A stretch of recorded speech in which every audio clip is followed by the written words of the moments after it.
O que acabamos de fazer foi uma contagem regressiva. E para isso, utilizamos números. Números? Mas o que são números? Você sabe por que os números surgiram? E como isso aconteceu? Onde podemos utilizar os números no nosso dia a dia? Por que somar, subtrair, dividir e multiplicar é tão importante em nossas vidas? Vamos conhecer a história dos números? Então, vamos lá! Hoje em dia, onde quer que estejamos, lá estão eles. Os números. São telefones, senhas, os preços de tudo são representados por números. A nossa idade também. Atualmente temos a tecnologia que nos ajuda em várias situações de cálculos. E você sabe onde mais os números são utilizados e por que são tão importantes?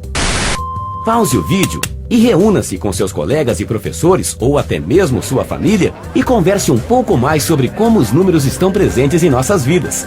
Até já! E aí, debateram sobre o assunto? Então agora vamos ver como era muito antes do surgimento dos números, das calculadoras e dos computadores? Vamos voltar alguns anos, mais exatamente dentro das cavernas. Pesquisas comprovam que há mais de 30 mil anos, os homens já tinham necessidade de contar. Riscos e marcas descobertas em cavernas indicam isso. Entalhar em ossos e pedaços de madeira também era um recurso utilizado. Se você vivesse naquela época e não conhecesse os símbolos numéricos que atualmente estão presentes no seu dia a dia, como representaria as quantidades nas paredes das cavernas? Invente uma forma e compartilhe com seus colegas e professor. Sistema de pedrinhas. Imagine um pastor de ovelhas que saía com seus animais e todos os dias no retorno precisava conferir a quantidade de ovelhas que recolhia. Como fazer tal contagem sem papel nem lápis ou calculadora? Você sabia que cálculos quer dizer pedras? Pois eles usavam pedrinhas. Para cada ovelha, uma pedrinha e pronto. Mas e se forem muitas ovelhas? Onde guardar tantas pedrinhas? Foi pensando nisso que os seres humanos começaram a fazer agrupamentos e a partir daí criaram os conjuntos. Por exemplo, uma pedrinha preta corresponde a 5 pedrinhas brancas. Uma pedra amarela corresponde a 10 pedrinhas brancas ou 2 pretas. E a partir de então, tudo ficou mais fácil. Outro recurso muito comum eram os nós em cordas, mais usados para marcar tempo e distâncias. Além disso, temos em nosso próprio corpo instrumentos de cálculo, como por exemplo, os nossos dedos das mãos e, por que não, os dos pés. O sistema mesopotâmico.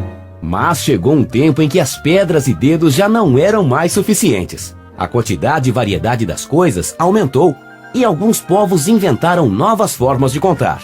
Com a descoberta de placas de barro na Mesopotâmia, comprovou-se que os suméricos faziam suas contas por meio de símbolos agrupados em um sistema com base 60.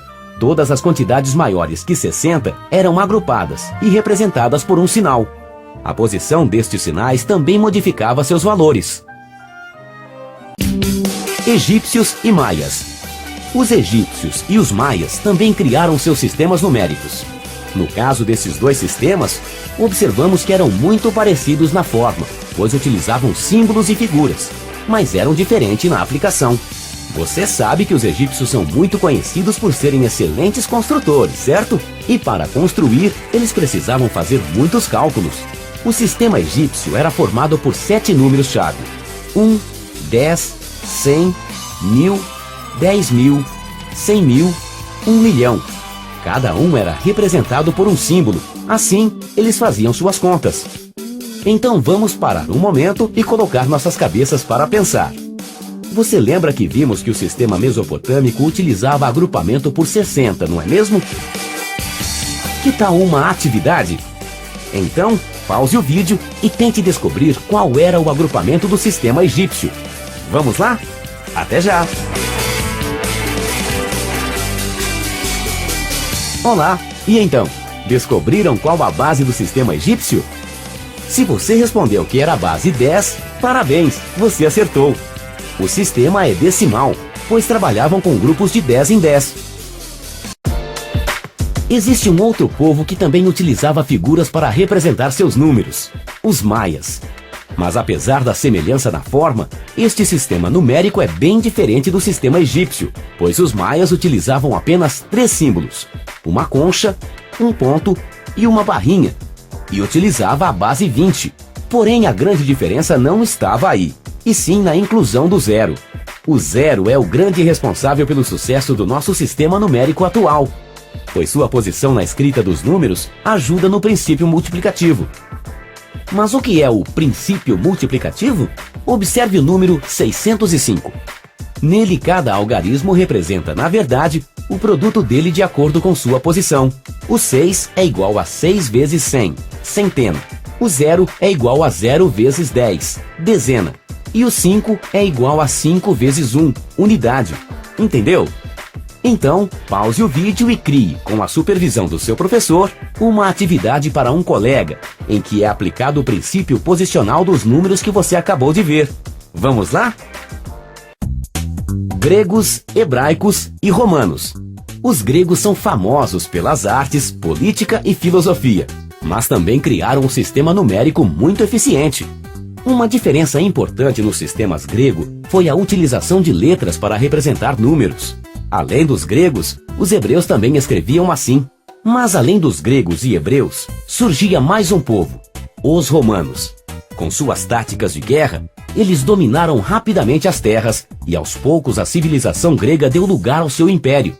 Com todas estas conquistas, certamente eles tinham muitas contas para fazer e por isso criaram uma forma eficiente de representar os números. Os romanos usavam letras também, mas eram apenas 7.